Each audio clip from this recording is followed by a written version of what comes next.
ഇന്നലെ വൈകിട്ട് നടന്ന വാൽപ്പാറ ദുരന്തം മലപ്പുറം ജില്ലയിലെ പാങ്ങ് ഗ്രാമത്തെ അക്ഷരാർത്ഥത്തിൽ കണ്ണീരിൽ കുതിർത്തി. ഏറെ സന്തോഷത്തോടെ ആരംഭിച്ച യാത്ര ഒടുവിൽ കേരളത്തെ മുഴുവൻ ദുഃഖത്തിലാഴ്ത്തിയ ദാരുണാന്ത്യമായി. പാങ്ങ് പ്രദേശത്തെ ഒരു പൊതുവിദ്യാലയത്തിലെ അധ്യാപകരും കുടുംബാംഗങ്ങളും പങ്കെടുത്ത വിനോദയാത്ര തമിഴ്നാട്ടിലെ വാൽപ്പാറയിൽ ദാരുണമായ വാഹനാപകടത്തിൽ കലാശിച്ചതോടെ നാടൊട്ടാകെ ഒന്നാകെ ദുഃഖത്തിലാഴ്ത്തി. സന്തോഷത്തോടെ ആരംഭിച്ച യാത്രയാണ് നിമിഷങ്ങൾക്കകം ദുരന്തമായി മാറിയത്. വാൽപ്പാറയിൽ നിന്ന് പൊള്ളാച്ചിയിലേക്കുള്ള പാതയിലെ 13-ാം ഹെയർപിൻ വളവിൽ നിന്ന് സംരക്ഷണ ഭിത്തി തകർത്തുകൊണ്ട് 9-ാം വളവിലെ താഴ്ചയിലേക്ക് മറിഞ്ഞുണ്ടായ അപകടത്തിൽ വാഹനം പൂർണ്ണമായും തകർന്നു. ഡ്രൈവർ ഉൾപ്പെടെ 13 പേരാണ് വാഹനത്തിലുണ്ടായിരുന്നതെന്ന് പറയപ്പെടുന്നു. മലപ്പുറം പാങ്ങ് ചേണ്ടി പാറമ്മൽ LP സ്കൂളുമായി ബന്ധപ്പെട്ട അധ്യാപകരും കുടുംബാംഗങ്ങളും ഉൾപ്പെട്ട സംഘമാണ് അപകടത്തിൽപ്പെട്ടത്. 21 ലക്ഷത്തോളം സന്തുഷ്ടരായ ഉപഭോക്താക്കളും 2 ലക്ഷത്തോളം തിമിര ശസ്ത്രക്രിയകളും പൂർത്തിയാക്കിയ മലബാറിലെ ഏക കണ്ണാശുപത്രി Al Salama eye hospital, hospital road, Perinthalmanna.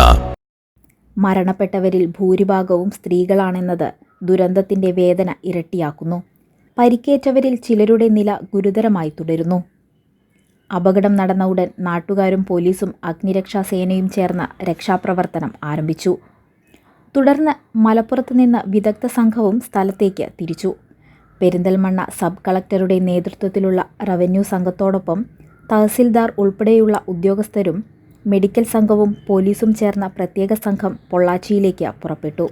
കൂടാതെ പാലക്കാട് ജില്ലയിൽ നിന്നുമുള്ള മെഡിക്കൽ സംഘങ്ങളും റവന്യൂ, പോലീസ് വിഭാഗങ്ങളും രക്ഷാപ്രവർത്തനത്തിൽ പങ്കാളികളായി. പരിക്കേറ്റവരെ പൊള്ളാച്ചി സർക്കാർ ആശുപത്രിയിലും കോയമ്പത്തൂർ മെഡിക്കൽ കോളേജിലുമായി പ്രവേശിപ്പിച്ച് ചികിത്സ നൽകുന്നു.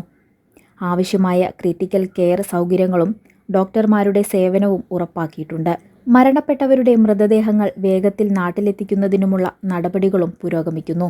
മലപ്പുറം ജില്ലാ കളക്ടറും കോയമ്പത്തൂർ ജില്ലാ കളക്ടറും ചേർന്ന് അടിയന്തര ഇടപെടലുകൾ ഏകോപിപ്പിച്ചു വരികയാണ്. അപകടവുമായി ബന്ധപ്പെട്ട തുടർ നടപടികൾക്ക് ഇരു ജില്ലകളുടെയും ഭരണകൂടങ്ങൾ ചേർന്ന് മേൽനോട്ടം വഹിക്കുന്നു. ഈ ദുരന്തം പാങ്ങ് പ്രദേശത്തെയും പരിസരങ്ങളെയും ആഴത്തിലുള്ള ദുഃഖത്തിലാഴ്ത്തിയിരിക്കുകയാണ്. ഒരേ സ്കൂളിൽ നിന്നുമുള്ള അധ്യാപകരും കുടുംബാംഗങ്ങളും ഒരുമിച്ച് അപകടത്തിൽപ്പെട്ടത് സമൂഹത്തിന് വലിയ ആഘാതമായി. സന്തോഷയാത്രയായി തുടങ്ങിയ ഒരു ദിനം ഒരു നാടിൻ്റെ മനസ്സിൽ ഒരിക്കലും മാഞ്ഞു പോകാത്ത ദുഃഖസ്മരണയായി മാറിയിരിക്കുകയാണ്.